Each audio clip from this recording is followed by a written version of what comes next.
When I was growing up, I could feel what people needed in their bodies for healing. I just could feel what they needed, and I didn't really know how to describe that, or that not everybody felt that way.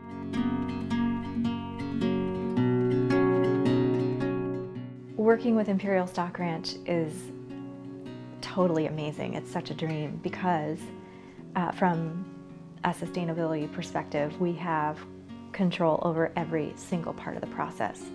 Sourcing the wool, obviously, and spinning the yarn and dyeing the yarn and weaving.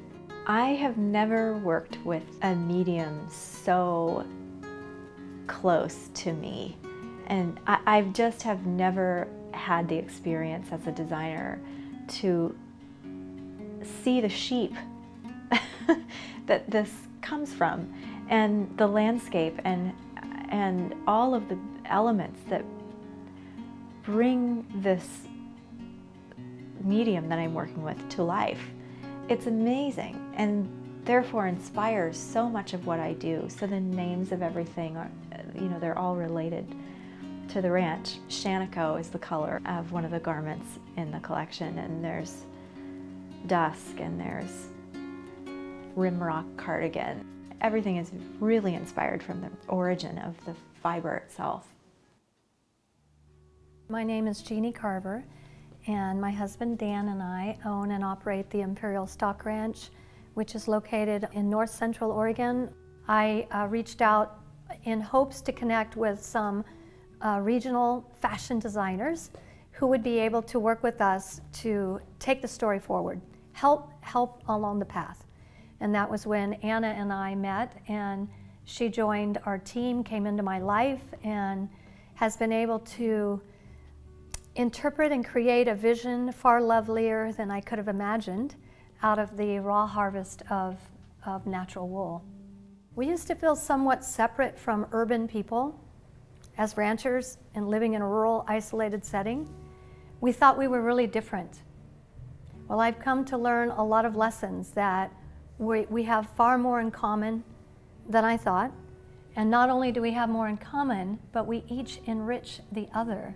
There's a need there as the source of food, fiber, food, clothing, and shelter, and the consumer, if you will, of food, clothing, and shelter.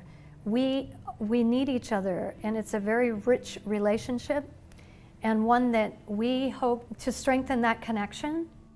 I definitely see myself as being the urban conduit. We are the ones building this bridge across urban and rural. That's really the foundation of what we do through this project, and it's bringing visibility to both sides of that equation in every way through all parts of the process.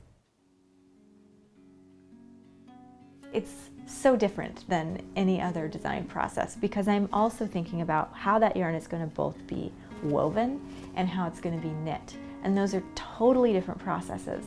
As a designer, going through this process, it's really challenging not having the fabric in front of you. I'm literally designing all of that without knowing what it's going to look like in a garment form. And I don't know that until the very end. Things have to be really in motion going this far back in the sourcing process, much further back than normal design processes where you're sourcing already finished goods to work with. So it's really exciting to be doing that. And I have learned so much, and I can't wait to apply it again to the future collections that we get to do. Both the journey with Imperial and before when I was running my company have been uniquely guided by the community here in Portland and in Oregon in general. I don't know if this exists anywhere else, but it feels like there's a particular kind of nurturing that happens here, and I pay it forward too. I just cannot believe the beautiful acceptance and support that I have felt over the years.